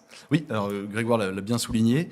Et si je dois préciser les chiffres, là où on voit particulièrement une pénétration du GNL, c'est les porte-conteneurs. Parce qu'aujourd'hui, si on regarde les commandes qui sont passées, c'est presque 2/3 des grands porte-conteneurs qui sont les plus gros consommateurs de fuel dans le maritime. 2/3 des porte-conteneurs. Et si on prend la croisière, plus de 3/4 des navires qui ont adapté le GNL. Donc il y a une tendance très claire. Et Grégoire l'a bien dit, on est en fait, on dépasse largement les prévisions. C'est aussi une tendance qu'on va retrouver sur la partie navire de soudage, on en reparlera plus tard. Ce qui est intéressant, c'est que, une fois de plus, c'est la France qui a été pionnière dans le changement d'échelle du GNL carburant. Et c'est la CMA-CGM, c'est Total Energy, c'est le Ponant pour les navires de croisière, mais qui ont tous commandé en 2017 les premiers grands porte-conteneurs, les 23 000 boîtes de la CMA, le premier grand navire de soudage à 18 000 m3 de Total, pour des opérations au niveau international, mais notamment pour un navire qui aujourd'hui opère à Marseille. On a besoin aussi de l'aide de l'OMI avec cette réglementation européenne, de façon un peu à pousser justement les armateurs à passer au gaz, à prendre des décisions en quelque sorte. Oui, alors la réglementation est nécessaire et en effet c'est FuelEU notamment qui a poussé et les réglementations précédentes qui ont poussé progressivement à l'utilisation du GNL. Il se trouve que la réglementation internationale qui est définie ou devrait être définie par l'OMI aujourd'hui, elle prend du retard, elle a été repoussée, mais ce n'est pas le seul incentive, la seule motivation des armateurs pour choisir le GNL. Il y a, quand on réfléchit à la croisière, tout simplement aussi le bien-être pour les clients à bord, mais il y a surtout un sujet économique. En fait, le GNL, et ça le sera d'autant plus quand les réglementations seront en place et que les amendes viendront sanctionner les navires plus polluants. Mais le GNL est déjà largement économique, en particulier pour les navires qui consomment beaucoup, comme les bateaux de porte-conteneurs. Alors allons maintenant dans le concret, et cette infrastructure en termes de soudage. Il y a beaucoup de travail pour chaque port, on l'a entendu avec Amal, les hubs, les terminaux. Comment est-ce que vous travaillez justement cet accompagnement avec les armateurs ? Alors, il y a déjà un travail où on a été impliqué, mais c'est surtout entre les soudeurs et les ports, qui est en fait la vérification du niveau de sécurité des opérations de GNL, de soudage de GNL dans des ports commerciaux, puisque les navires ne vont pas à la pompe à essence, c'est la pompe à essence qui vient à eux. Et il faut avoir en tête que ces porte-conteneurs, ces bateaux de croisière qui font escale à Marseille, ne vont pas arrêter leurs opérations pour pouvoir souder du GNL. Voilà, donc il a fallu vérifier en fait, avec chaque port commercial dans le monde que les opérations de soudage du GNL des navires de Grégoire sur le port d'Amal se passent correctement et qu'on ne vienne pas impacter la sécurité du reste de ces opérations de cargo. Deux chiffres intéressants. D'abord, le développement des navires de soudage. En 2017, on parlait des premiers navires ou alors des tout petits navires, petits soudage. Aujourd'hui, on a 60 navires de soudage plutôt de taille importante qui opèrent dans le monde, 40 de plus qui sont en commande. Donc vous voyez encore la tendance. Et c'est aussi aujourd'hui plus de 200 ports dans le monde qui acceptent les opérations de soudage GNL. Voilà. Tous les ports principaux sont capables de le faire. Ça a été du travail, mais on y arrive. Voilà. Alors, on a parlé notamment avec vous, Grégoire, de ces autres alternatives, le méthanol, l'ammoniac, mais ça coûte très cher. Ce sont aussi des tendances. Quelles sont les dynamiques du marché ? Je pense que Grégoire l'a assez bien décrite. Il y a eu peut-être une sorte de greenwashing, ou en tout cas beaucoup de tergiversations ces dernières années sur le GNL versus le méthanol versus l'ammoniac. Et ce grand armateur danois, Maersk, qui poussait beaucoup de méthanol, nous a en fait tous, en effet, aidé en repassant au GNL, qui est le choix pragmatique, et je pense que c'est vraiment le bon terme aujourd'hui. Mais si on parle de technologie, il y a en tout cas un sujet qui me semble intéressant, c'est que justement pour faciliter le choix des armateurs et des affréteurs qui transportent cette cargaison, différents types de marchandises, dans ces moments de tergiversation, ce qu'on est venu proposer, ce sont des systèmes qu'on va appeler ammoniac ready ou méthanol ready. Donc des systèmes qui sont avec certains ajustements techniques capables de prendre dans une deuxième vie un deuxième carburant. Voilà. Ce ne sont pas tous les réservoirs qui sont capables de le faire. On a démontré après 3-4 ans de tests qu'on avait la possibilité de le faire. Et donc on vient créer cette flexibilité pour l'armateur, pour l'investisseur en fait, sur le fioul. Alors, en attendant justement les questions qui vont s'afficher, je peux peut-être partir sur... voilà, la première répond qui veut. Hein, la première question vient de s'afficher. Comment expliquer la baisse significative du nombre de commandes de navires utilisant le GNL comme carburant en 2025 ? Grégoire, vous voulez répondre ? Alors, je peux tenter une réponse. Je n'ai pas les chiffres en tête, donc je n'ai pas connaissance d'une baisse significative, mais disons qu'on va prendre ça comme monnaie comptante. La commande des navires qui marchent au GNL est dépendante de la conjoncture du transport maritime dans l'ensemble. Donc, si le transport maritime voit un ralentissement dans la commande des navires sur l'ensemble des navires, ça va évidemment aussi se voir sur le GNL. Donc ça, ce serait mon premier élément de réponse. On a eu une flopée de commandes sur ces dernières années. Si le marché se calme un petit peu, ça ne me surprendrait pas particulièrement. Mais comme l'a dit Guillaume, la tendance, la part des commandes GNL dans l'ensemble des commandes est en progression nette et constante, et sur l'ensemble des segments. Donc, je ne pense pas qu'il y ait un désintérêt du GNL. S'il y a un ralentissement des commandes, je mettrais ça plutôt sur un ralentissement des investissements du secteur maritime qui a énormément investi ces dernières années, il faut dire. Alexandre, on va aller avec vous sur la deuxième. Et Amal, je vous réserve la question pour terminer sur le rôle justement des ports. Alexandre, déjà, on observe depuis quelques mois une hausse du prix du gaz américain. Quelles conséquences pour les prix européens et contrats long spot et long terme d'achat de GNL pour les Européens? Alors, ça ne va pas être ma spécialité, donc peut-être que Grégoire pourra m'aider.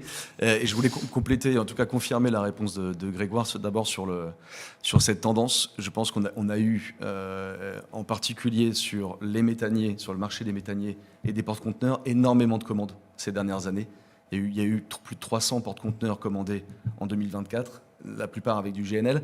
Donc on a plutôt affaire à un effet de cycle maritime que de choix du carburant. Sur la partie, la question prix du GNL, je vais vous répondre en tout cas avec le prisme impact comme choix de carburant. Il y a eu un clair impact et même une frayeur au moment de l'invasion de l'Ukraine, avec un pic des prix du gaz.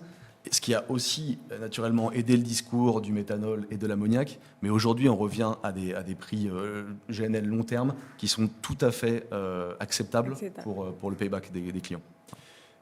Je ne m'attends pas à un impact immédiat de l'évolution des prix américains sur les prix européens, dans la mesure où l'exemple que tu as donné, Alexandre, est le bon.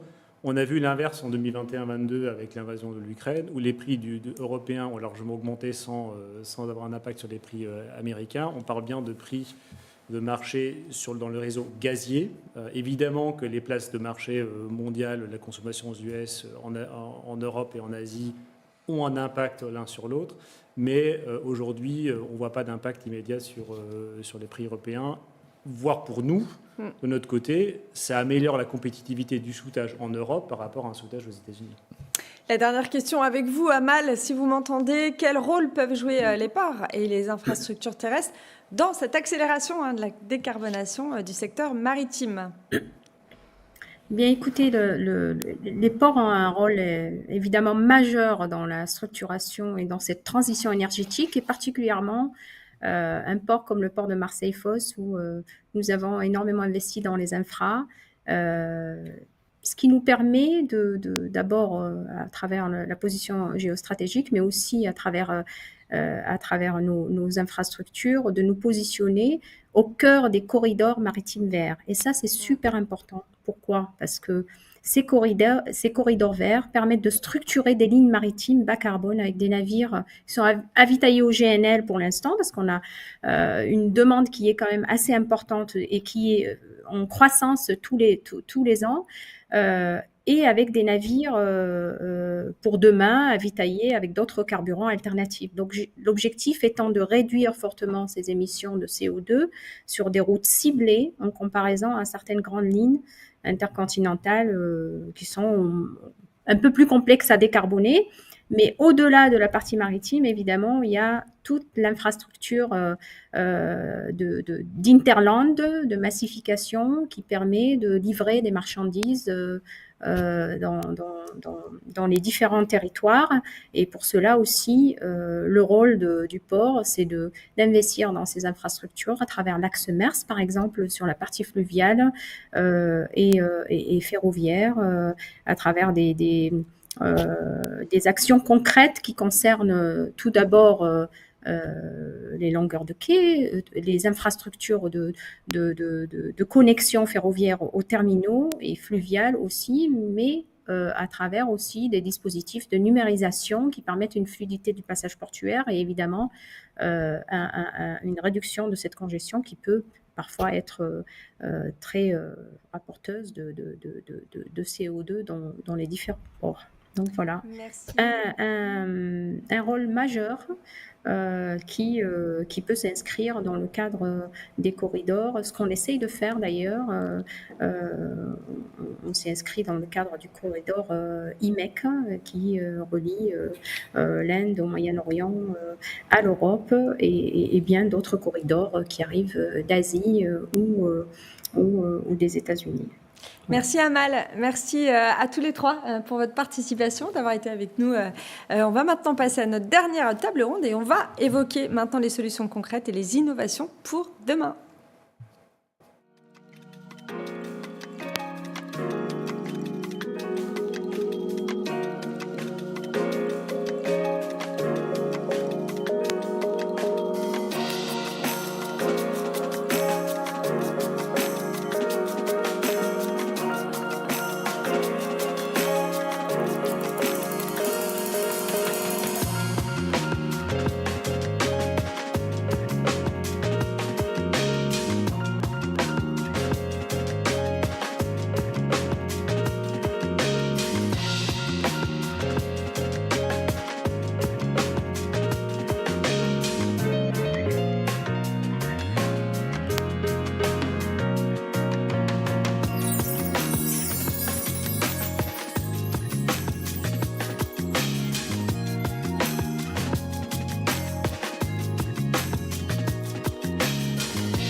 Vous êtes de retour avec nous Nous allons maintenant parler des solutions concrètes et innovations pour demain avec mon premier invité. Bonjour Christophe Thiel, LNG. Déjà quelques mots sur LNG, puis ensuite on va parler de ces 3 terminaux en France que vous exploitez.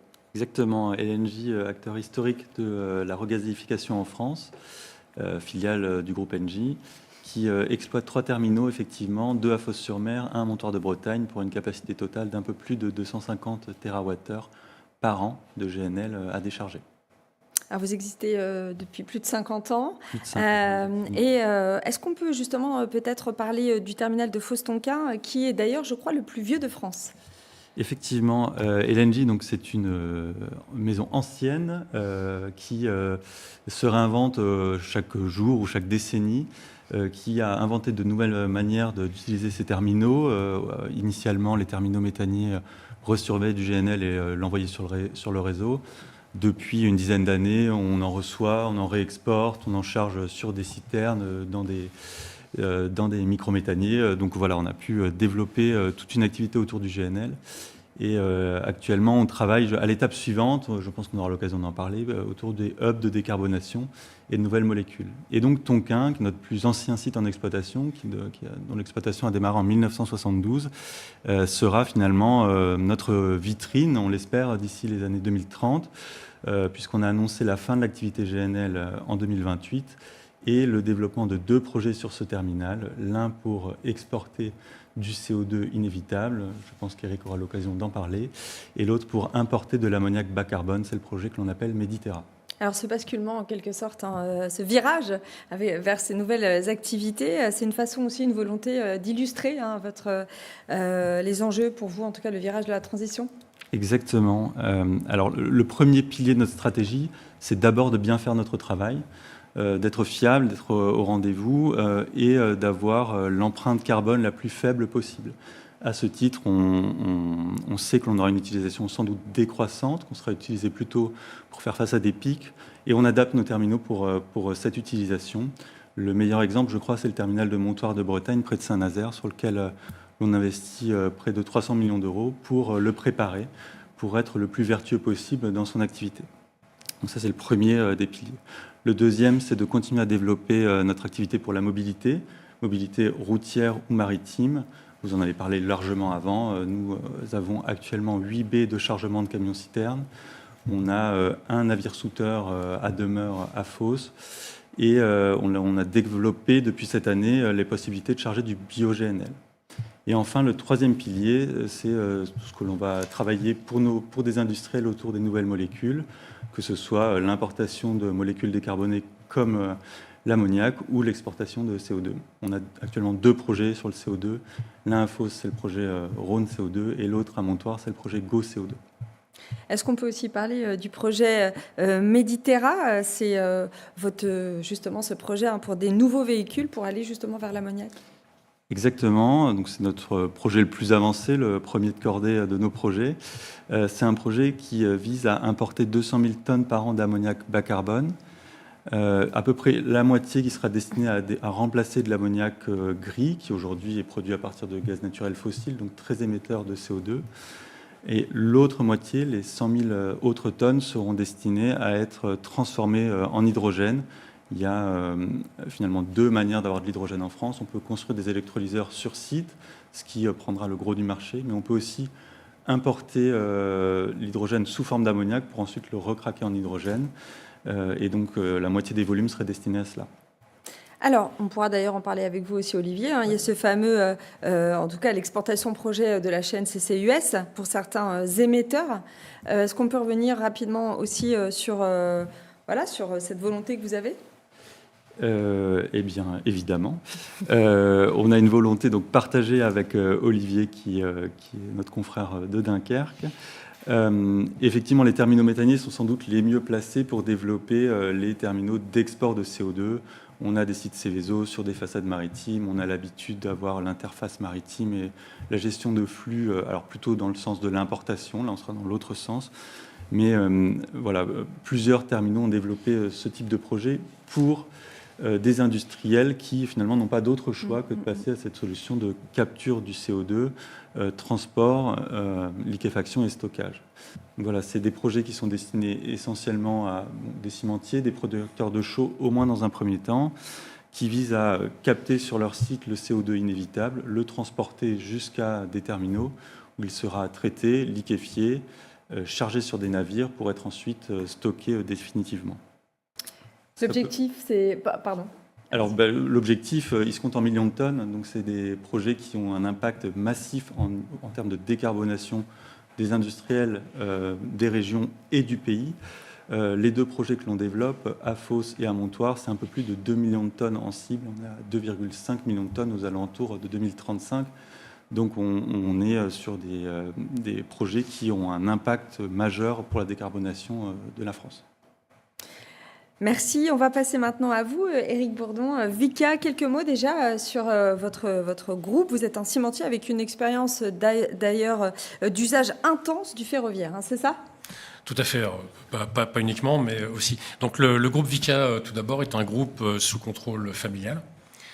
C'est la famille Vicat qui est toujours aux commandes de l'entreprise depuis 1853 et sur la base de l'invention du ciment par Louis Vicat en 1817. Donc c'est une très vieille histoire française. Et donc la compagnie et le siège social sont toujours en France. Voilà. C'est extrêmement important, je pense, pour la suite et notre vision à long terme sur la décarbonation de notre industrie. Le groupe aujourd'hui est présent dans 12 pays. Produit à peu près, une capacité de production de 40 millions de tonnes de ciment par an, et avec un chiffre d'affaires de 4 milliards d'euros et un peu plus de 10 000 employés sur le groupe et 2500 à peu près en France.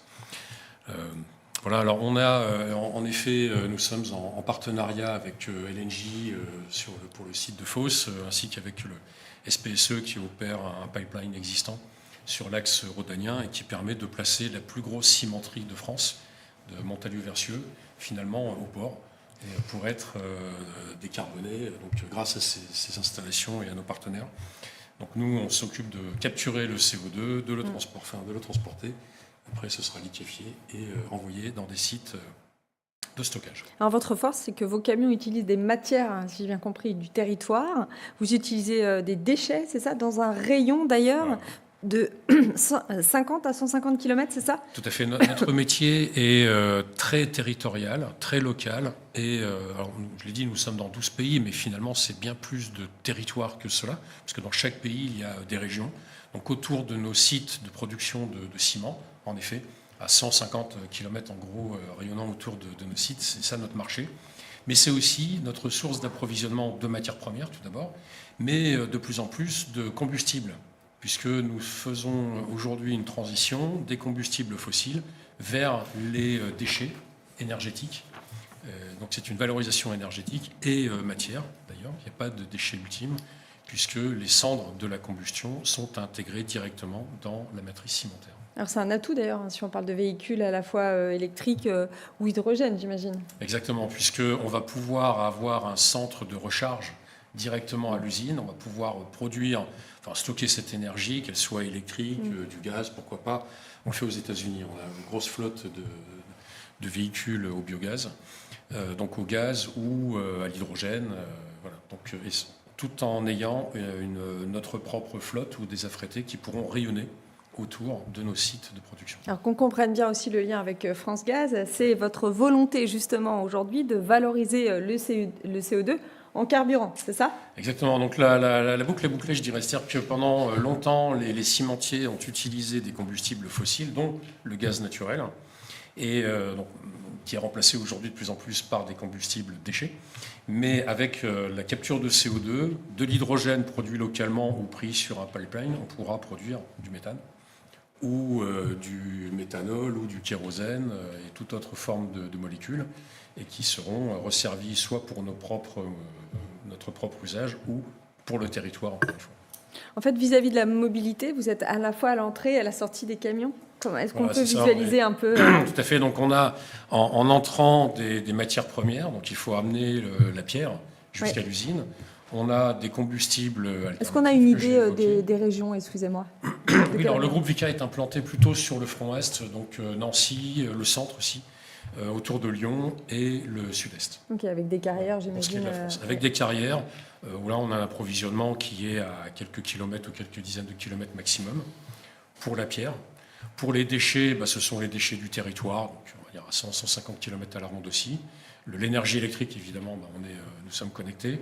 La plupart de nos sites sont embranchés fer, vous l'évoquiez au début, en effet. Donc là aussi, on est favorable et prêt à une mobilité fer décarbonée. Voilà, donc tout ça est extrêmement local, en entrant et en sortie aussi. Alors, puisqu'on parle justement dans cette table ronde d'innovation et de demain, comment est-ce qu'on décarbone le ciment concrètement? Alors, nous avons plusieurs axes de décarbonation, mais avant cela, avant de regarder ce que l'on va faire au niveau de l'usine, on travaille aussi sur la sobriété. Donc nous réalisons des produits, des ciments qui vont permettre de faire des formulations de béton. Je rappelle que le ciment, c'est avec l'eau, c'est la colle du béton, c'est la colle et tous les cailloux. Donc avant de travailler sur la décarbonation du ciment, donc on va travailler sur la sobriété avec des formulations béton plus durables, au sens dans le temps, tout en étant durable aussi au sens durable aujourd'hui. Bien sûr. Et avec de l'impression 3D, par exemple. On fait de l'impression 3D béton. Vous pouvez les visiter. C'est un atelier vraiment de production à Chambéry. Maintenant, quand on regarde au niveau de l'usine comment décarboner le ciment, donc on a 4 actions principales. La première, ça va être moderniser nos installations pour réduire la consommation énergétique, que ce soit thermique ou électrique. Ensuite, il y a, j'en ai parlé, la substitution des combustibles fossiles par des déchets du territoire. Troisièmement, c'est de réduire dans la formulation du ciment l'actif principal qui s'appelle le clinker, qui sort de nos fours et qui concentre le poids carbone, in fine du béton. Et enfin, la capture du CO2 pour le CO2 inévitable que Christophe évoquait. Les 3 premières actions sont économiquement viables. On sait le faire et on le fait dans nos 12 pays d'implantation. On avance très vite là-dessus. Et par contre, évidemment, la 4e action de capture de CO2, là, nécessite des moyens de financement conséquents. Alors justement, puisqu'on est sur en tout cas l'aspect économique, une dernière question. Il y a eu cette baisse en termes de construction et l'inflation bien sûr du coût de la production, baisse de 20% en 3 ans. Et puis avec aussi ces contraintes que vous avez qui sont très importantes. Oui, il faut constater que le marché de la construction en France a baissé en effet de l'ordre de plus de 20% sur les 3 dernières années. Donc c'est conjoncturel, mais ça n'est pas forcément structurel. Ce que l'on constate dans tous nos pays, on a une catégorie de pays dits matures tels que l'Europe, l'Amérique du Nord et les pays émergents. Mais même dans les pays matures, on voit une stabilisation sur plusieurs années de la consommation. Parce qu'il faut toujours des infrastructures. En France, il y a le tunnel Lyon-Turin que nous sommes en train de réaliser. Il y a les EPR prochainement. Les éoliennes, ils font des fondations en béton. Et il faut toujours, bien sûr, du logement pour le confort de tout le monde. Donc, certes, il y a une baisse aujourd'hui en France, mais qui est a priori uniquement conjoncturelle et ça devrait remonter. Merci Eric. On va maintenant partir à Dunkerque avec vous, Olivier Hortin. Vous êtes président de Dunkerque LNG, propriétaire exploitant du 2e plus important terminal méthanier d'Europe continentale, c'est ça? Oui, absolument. Dunkerque LNG, c'est le propriétaire du terminal méthanier de Dunkerque. C'est le dernier qui a été construit en Europe. Il a démarré en 2017. Aujourd'hui, comme tous les terminaux, ce qui a déjà été commenté, on est au maximum de la capacité. Cette année, ça correspond à 144 TWh. 144 TWh, c'est un tiers de la demande française et belge. C'est 144 navires à peu près, peut-être même un peu plus cette année. On reçoit un navire tous les 2 jours. Ça n'arrête pas, on est au maximum de ce qu'on sait faire.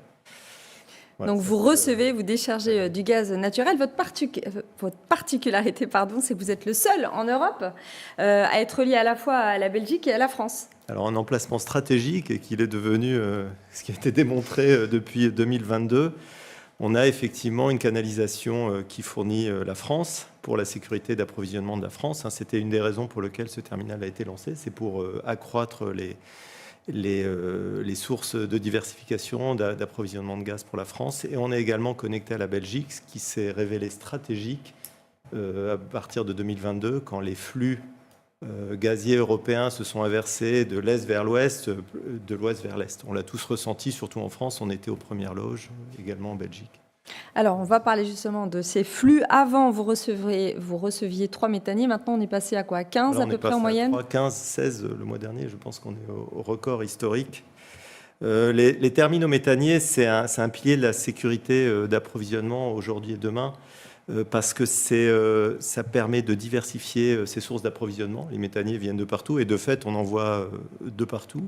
Alors, quand on habite en France, on en voit beaucoup arriver des États-Unis, mais on en voit arriver du Pérou, du Moyen-Orient, d'Australie. C'est très flexible. En 2022, quand la guerre a commencé, on avait effectivement 40% d'activité. On est passé à 100 en quelques jours, exactement. C'est pour ça d'ailleurs qu'on a pu répondre aussi rapidement aux besoins de gaz de la France et de l'Europe. Et puis, un terminal méthanier, ça s'est apporté de l'énergie à grande échelle. 144 TWh, un tiers de l'énergie française et belge, c'est juste gigantesque. Et on est capable de le faire comme ça. C'est une énergie extrêmement efficace. Alors, vous parlez de différents marchés. Combien de marchés existent-ils exactement?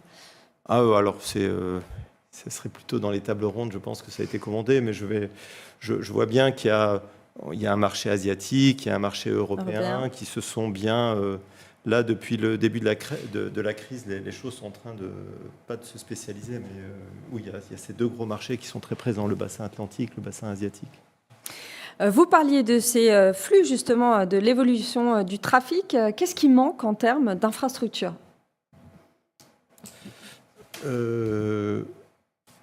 Oui. À votre avis, est-ce qu'on pourrait faire évoluer les infrastructures pour mieux recevoir? Est-ce qu'il y a des enjeux, en fait, pour vous maintenant? Alors, actuellement, notre enjeu, et c'est le premier pilier de notre stratégie, comme d'ailleurs l'a dit Christophe, il faut être fiable, il faut être là, et il faut tenir à long terme. La difficulté, quand on travaille, on est utilisé à peu près à 40% de la capacité, et tout d'un coup, on doit travailler à 100% de notre capacité sur des périodes très longues. Maintenant, ça peut s'étaler sur des années. Il y a un enjeu de maintenance, de tenir ça sur le long terme.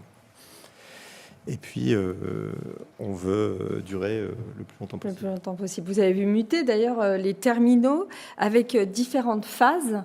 Quel a été votre constat sur ces phases, les évolutions en fait en termes du cœur même du métier? Oui, alors il y a notre activité large scale, c'est les méthaniers, c'est amener des quantités massives d'énergie. Ça, nous le faisons et nous nous préparons pour le faire encore pour les dizaines d'années à venir. On est en train de voir des évolutions très intéressantes dans l'utilisation du GNL comme carburant. Ça a été commenté par certains des tables rondes précédentes, mais très clairement, le GNL, ça vient avec un certain nombre d'avantages pour la transition écologique. On a parlé de moins de particules, moins de NOx, moins de SOx, et quand c'est sous sa version bio-GNL, ça présente également de très bons des caractères très intéressants en termes de réduction de gaz à effet de serre. Le secteur du transport lourd, c'est un secteur difficile à décarboner. Et on pense que aussi bien pour les camions que pour le soudage, pour les bateaux, c'est un carburant extrêmement intéressant. À ce titre, effectivement, nous aussi opérons des baies de chargement de camions et c'est en augmentation. On pense qu'on va en construire 2 nouvelles. On commence à faire du bio-GNL pour les camions depuis cet été. Et on est très actif aussi pour promouvoir le soudage au GNL avec éventuellement un projet de construction de jetée dans le port de Dunkerque. Quand on a évoqué justement cette table ronde tous les deux, vous m'avez dit le secteur se cherche en quelque sorte. Qu'est-ce que vous voulez dire par là? Il y a beaucoup de choses. On sent que c'est un secteur stratégique, on sent que c'est un secteur qui a beaucoup de savoir-faire. Donc vers où on va se développer à long terme. Donc là, j'ai parlé du transport lourd, mais on commence à réfléchir très activement aux nouvelles molécules énergétiques et au CO2. Alors à propos du CO2, vous en avez parlé puisque LNG a des projets en France, Vicat, le ciment. Alors on a commencé à travailler sur ce sujet il y a environ 4 ans déjà. Parce qu'un terminal méthanier, ce que ça sait faire, c'est un point d'entrée et de sortie du territoire, et c'est également un savoir-faire dans la manipulation des gaz cryogéniques, des gaz froids, en environnement marin. Et le CO2, c'est quelque chose qu'on peut transporter sous forme cryogénique, c'est-à-dire sous forme liquide en le refroidissant un petit peu. Donc on avait assez naturellement un savoir-faire là-dedans, on a commencé à regarder, on a travaillé avec le territoire et on a démarré un projet qui s'appelle D'Artagnan, dont l'objectif est de capturer du CO2 chez des industriels, alors chez un cimentier, Ekiom, chez quelqu'un qui fabrique de la chaux, l'Ouast. Donc pour les mêmes raisons que celles que vous avez décrites, Eric, le ciment, c'est un secteur difficile à décarboner. Tant qu'on fera du ciment avec du calcaire, fondamentalement, il y aura du CO2. Et donc l'idée, c'est de liquéfier, d'aller le stocker définitivement dans des cavités salines en mer du Nord. Merci Olivier. Maëlle, on va terminer avec vous, avec déjà bien sûr quelques mots sur Gazotech, start-up basée à Nantes. Vous êtes spécialisé dans le gaz renouvelable à partir de déchets de biomasse, c'est ça ? Absolument, c'est une start-up qui est basée à Nantes mais qui est née en Guadeloupe. Et donc les fondateurs dont je fais partie sommes très sensibles au maritime, hein. Tout est importé. Donc il fallait concilier transport maritime décomplexé et protection de l'environnement. Donc c'est tout naturellement que nous nous sommes orientés vers la production de bio-GNL, donc de biométhane, liquéfié physiquement ou virtuellement, qui produit à partir de déchets de bois, permettent justement de concilier environnement et décarbonation du maritime. Oui, une connaissance du terrain, d'autant que les Dromcom sont précurseurs et ont de très belles opportunités justement sur ces accès. Est-ce qu'on peut maintenant aller sur vos stratégies et vos méthodes ? Oui, alors nous, donc, quand on parle de bio-GNL, biométhane, hein, il y a plusieurs générations de carburants. Hier, aujourd'hui, on parle du biométhane dit première génération, qui vient de méthanisation ou encore de gaz de décharge. Nous sommes plutôt sur la deuxième génération, dite par pyrogasification, et donc qui a pour particularité de plutôt prendre des intrants solides, plutôt secs. Donc typiquement, on va venir chercher des intrants, ce qu'on appelle du bois B, en l'occurrence du bois qui a déjà été utilisé, pour faire des meubles, pour faire des tables. Recyclé, quoi. Absolument, et qui aura une deuxième vie.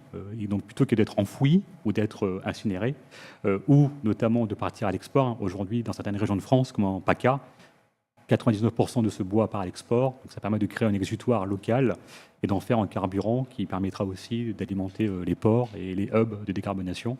Donc, de concilier souveraineté et décarbonation aussi. Donc, si je comprends bien, ce n'était pas votre cœur de métier originel, mais vous allez maintenant vers le maritime. Pourquoi justement cette orientation ? Absolument, effectivement, le biométhane, hein, c'est du gaz naturel qui va dans le réseau et après est utilisé par tout le monde, pour l'industrie, pour le chauffage, pour d'autres. Pourquoi le maritime ? Puisque c'est une filière aujourd'hui qui est en train d'accélérer sa décarbonation au niveau français, au niveau européen, au niveau mondial. Donc il y a des politiques publiques qui seront mises en place. Alors même si certaines, comme l'IMO, ont été décalées, il y a déjà le FuelEU maritime et puis il y a l'IRIC qui arrivera. Et donc forcément, ça va créer une demande complémentaire pour des volumes de biométhane. Et donc naturellement, en tant qu'entreprise, on cherche des débouchés, on cherche des clients capables de s'engager. Et donc le maritime présente ses avantages d'avoir des acteurs motivés et aussi acculturés à la décarbonation et donc la volonté aussi d'accompagner des projets innovants. Est-ce qu'on peut aller sur des exemples de solutions pour qu'on comprenne bien, donc vous distinguez justement avec ces solutions innovantes, dont une par exemple qui est en train d'être développée chez vous, une première unité qui va remplacer le charbon, c'est ça ?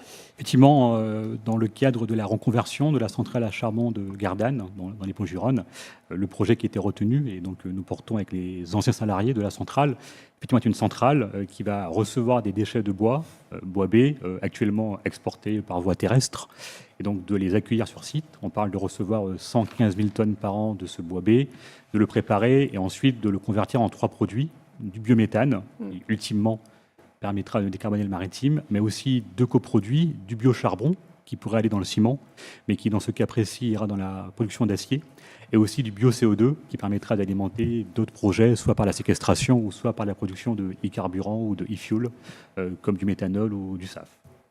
On va maintenant répondre à vos questions que vous nous avez proposées, soumises en ligne. Je pense qu'Éric, cette question vous voit droit au cœur, si je peux me permettre. Quel serait le surcoût dans le produit final, le ciment, si l'on captait le CO2 ? Et oui, hein, évidemment, est-ce qu'il y aurait un surcoût supplémentaire ? Ou quelle technologie de captage est la plus appropriée ? Donc pour répondre à la première question, alors avant de capter le CO2, on est bien d'accord, hein, on fait tout un tas d'actions de manière à réduire la quantité de CO2 inévitable qui vient de la décarbonatation du calcaire. Hein, je veux être très clair pour tout le monde. Quand on va vers la capture du CO2, c'est vraiment à la toute fin. Donc le ciment, le prix final du ciment serait entre x2 à x3. Maintenant, il faut considérer que dans le prix d'une maison, le prix du ciment, c'est 1 à 3%. Donc si on fait x2, x3, on parle de quelque chose qui est a priori digeste pour la chaîne de valeur. Ensuite, pour ce qui est de la technologie de capture, il y en a plusieurs. Le secteur cimentier, surtout européen, travaille énormément sur beaucoup de solutions. Il existe des solutions aux amines qui ont démarré, qui sont très connues dans le oil and gas. Il y a des solutions par cryogénie que Air Liquide développe, il y a aussi Linde 2 et d'autres aux États-Unis. Je ne vais pas tous les mentionner. Et nous développons là, actuellement avec 3 partenaires cimentiers dans une société que l'on a constituée ensemble qui s'appelle CI4C. Et une installation va démarrer en 2026 qui doit démontrer que l'on peut produire du ciment avec, en générant un point d'émission de gaz avec une concentration de CO2 à quasiment 95%, ce qui réduira significativement le coût de la capture. Donc le x2, x3, ce ne sera peut-être pas éternel. Maëlle, une question pour vous maintenant pour terminer. Quelles sont les principales innovations technologiques qui transforment la chaîne logistique du GNL pour répondre aux enjeux de décarbonation et d'efficacité ? Effectivement, donc, quand on parle donc, de décarbonation, donc de bio-GNL, il y a effectivement 3 générations de technologies. La première connue, on en a parlé. La seconde qui arrive, la pyrogasification. Et puis demain, il y aura ce qu'on appelle les e-fuels, comme le e-méthane, qui va permettre de concilier à la fois hydrogène et CO2. Donc aujourd'hui, on est au début de la filière. Les premiers projets commencent à émerger. Et ce sera une industrie qui, effectivement, permettra à la fois de répondre aux enjeux de traitement locaux des déchets, de souveraineté énergétique et de décarbonation à la fois localement et puis au niveau national.